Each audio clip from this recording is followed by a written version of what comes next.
नमस्कार दोस्तों, आज हम लोग क्लास 10 सामाजिक विज्ञान का इतिहास का हिस्ट्री का पूरा MCQ question, most important question देखने वाले हैं और पूरा खत्म करने वाले हैं। ठीक है, पहला क्वेश्चन देखिए। नेपोलियन द्वारा लागू की गई नेपोलियन संहिता का उद्देश्य क्या था? इसका आंसर क्या होगा? सामंती व्यवस्था को समाप्त करना और समानता स्थापित करना। ठीक है, इटली का एकीकरण कब पूरा हुआ था? ठीक है, इसका आंसर क्या होगा? 1861 में।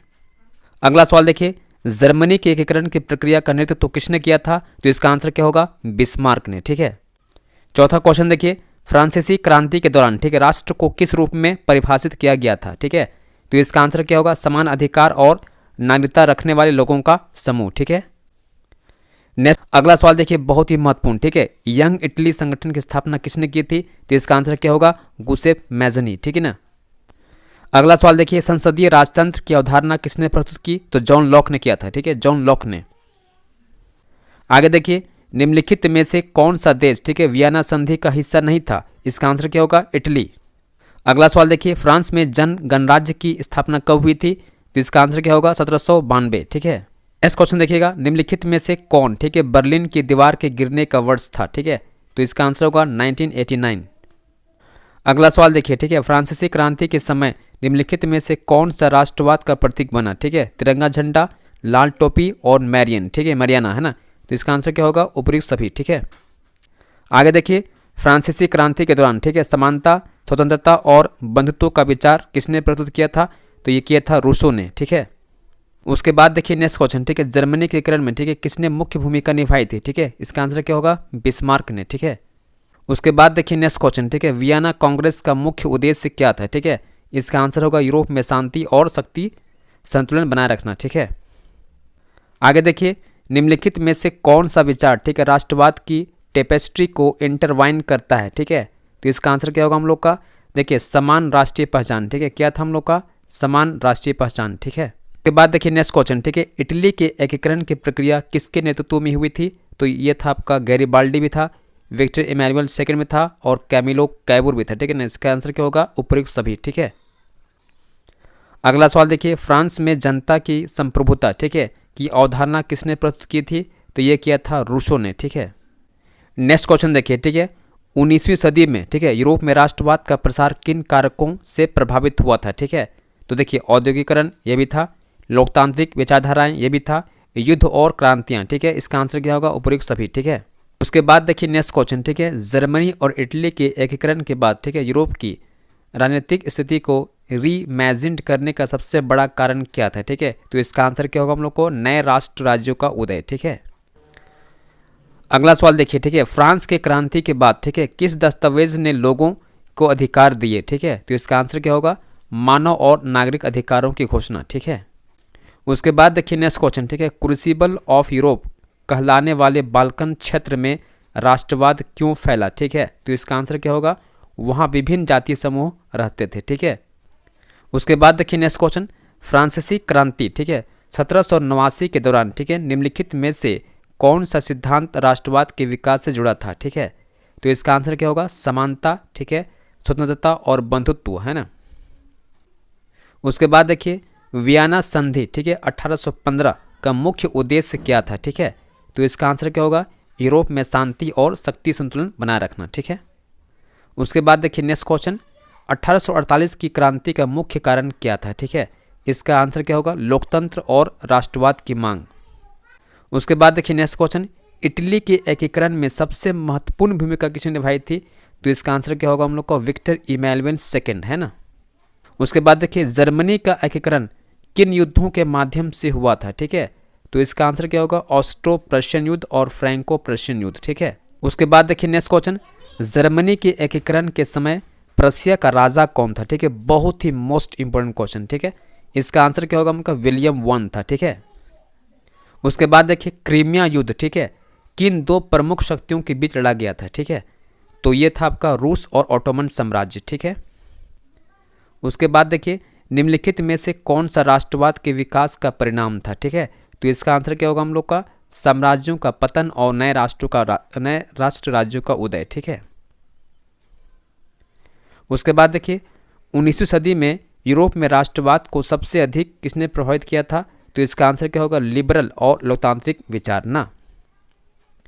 उसके बाद देखिए फ्रांस में क्रांति के दौरान, ठीक है, लाल टोपी का क्या प्रतीक था, ठीक है, तो इसका आंसर क्या होगा, स्वतंत्रता, ठीक है। उसके बाद देखिए यूरोप में राष्ट्रवाद के उदय में कौन से दो बड़े राष्ट्र राज्य बने, ठीक है, जर्मनी और इटली, है ना।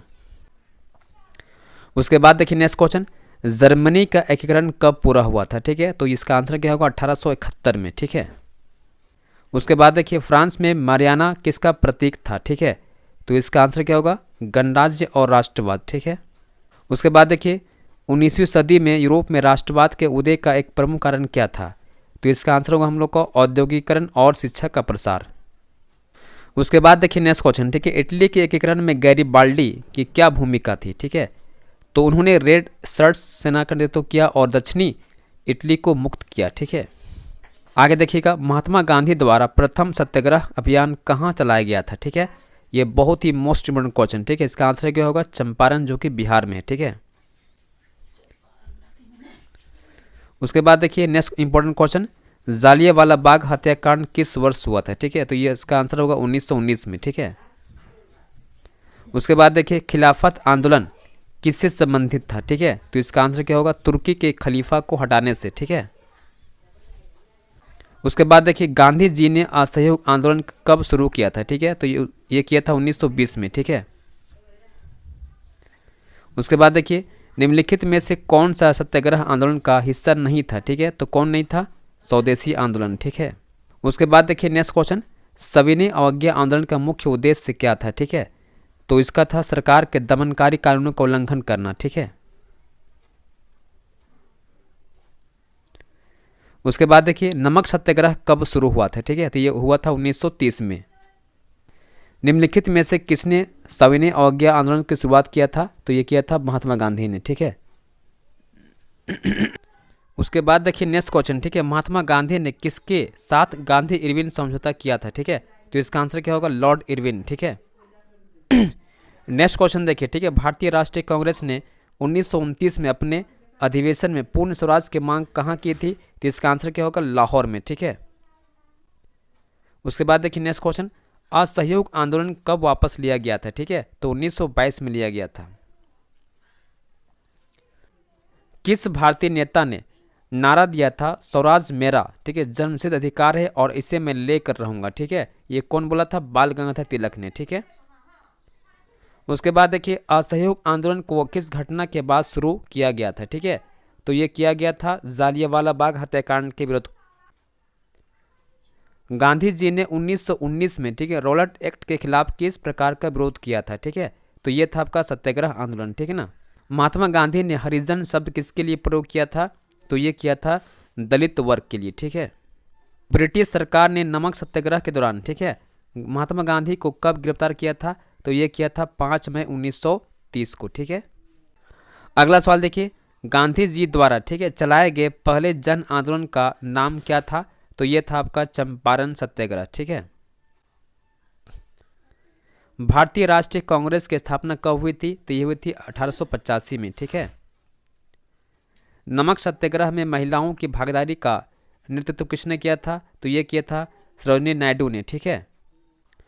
उसके बाद देखिए नेक्स्ट क्वेश्चन, ठीक है, 1931 का, ठीक है, गांधी जी इरविन समझौता किससे संबंधित था, ठीक है, तो ये था आपका सविनय अवज्ञा आंदोलन के निलंबन से था, ठीक है ना। वैश्वीकरण आज मुख्य रूप से किससे संदर्भित करता है, ठीक है, तो ये आपका होगा एक आर्थिक प्रणाली को जो पिछले 50 वर्षों से में उभरी है, ठीक है।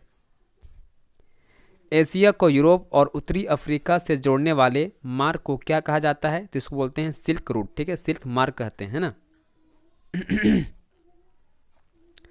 सिल्क रूट का क्या महत्व था, ठीक है, तो यह क्या था, यह चीन, ठीक है, यह चीन से यूरोप तक रेशम के व्यापार का मार्ग था, ठीक है।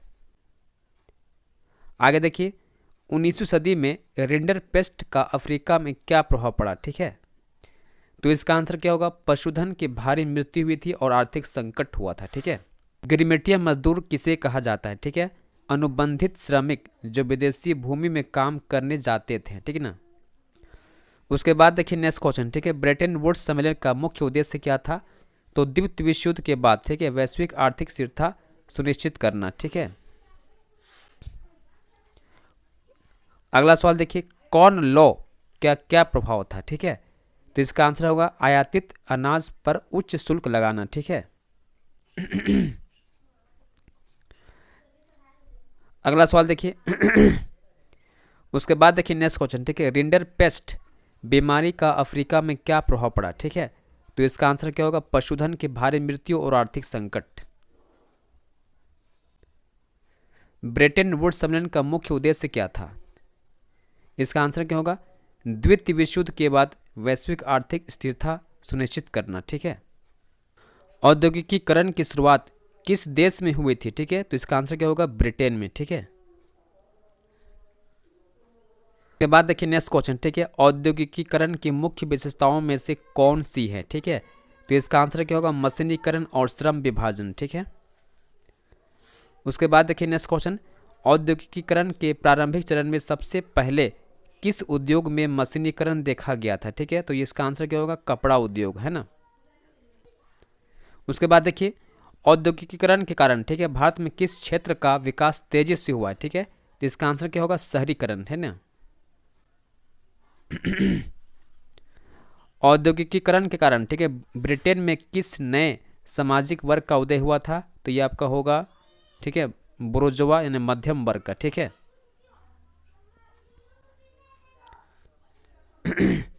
औद्योगिकीकरण की प्रक्रिया को इतिहास में किस नाम से जाना जाता है, तो इसका आंसर क्या होगा, औद्योगिक क्रांति, ठीक है। स्टीम इंजन के विकास से किस क्षेत्र में सबसे बड़ा परिवर्तन आया, ठीक है। तो इसका आंसर क्या होगा, परिवहन के क्षेत्र में, ठीक है। औद्योगिकीकरण के दौरान, ठीक है, फैक्ट्री में काम करने वाले मजदूरों की समस्याओं के समाधान के लिए किसका गठन हुआ था, तो ये हुआ था मजदूर संघ का, ठीक है। औद्योगिकीकरण के ने औद्योगिकीकरण के ने औद्योगिकीकरण ने किस आर्थिक सिद्धांत को प्रचलित किया, तो इसका आंसर क्या होगा, पूंजीवाद। फैक्ट्री प्रणाली में तकनीकी प्रगति के लिए मुख्य रूप से किसका योगदान महत्वपूर्ण था, तो ये था वैज्ञानिक और आविष्कारक लोग को, ठीक है। कि औद्योगिकीकरण के प्रभाव से समाज के किस ढांचे में व्यापक परिवर्तन आए, ठीक है। तो इसका आंसर क्या होगा, आर्थिक, सामाजिक और राजनीतिक सभी ढांचों में, ठीक है। उसके बाद देखिए कपड़ा उद्योग में, ठीक है, क्रांतिकारी परिवर्तन किस तकनीकी आविष्कारों के कारण हुआ था, तो इसका आंसर क्या होगा, स्पेनिंग जेन और मैकेनिकल लूम के द्वारा, ठीक है। उसके बाद देखिए औद्योगिकीकरण के परिणाम स्वरूप, ठीक है, किस प्रकार की उत्पादन प्रणाली को बढ़ावा मिला, ठीक है। तो इसका आंसर क्या होगा, सामूहिक और मशीन आधारित उत्पादन, ठीक है। देखिए औद्योगिकीकरण के दौरान, ठीक है, निम्नलिखित में से किस तकनीकी आविष्कार ने कपड़ा उद्योग में क्रांतिकारी बदलाव लाया, ठीक है। तो इसका आंसर क्या होगा, स्पेनिंग जेन और मैकेनिकल लूम, ठीक है। उसके बाद देखिए पहली मुद्रण प्रेस किस देश में विकसित हुई, ठीक है। तो इसका आंसर क्या होगा, जर्मनी में, है ना। उसके बाद देखिए मुद्रण क्रांति किसके आविष्कार से शुरू हुई, ठीक है। तो इसका आंसर क्या होगा हम लोग का, जोहान्स गुटेनबर्ग, ठीक है। उसके बाद देखिए भारत में, ठीक है, पहली मुद्रण मशीन किसने स्थापित की थी, ठीक है। तो ये आपका होगा आंसर, पुर्तगालियों ने, ठीक है। उसके बाद देखिए भारत में पहला मुद्रित अखबार कौन सा था, ठीक है। तो बंगाल गजट, ठीक है। उसके बाद देखिए गुटेनबर्ग द्वारा विकसित पहली मुद्रित पुस्तक कौन सी थी, तो ये बाइबल थी, ठीक है।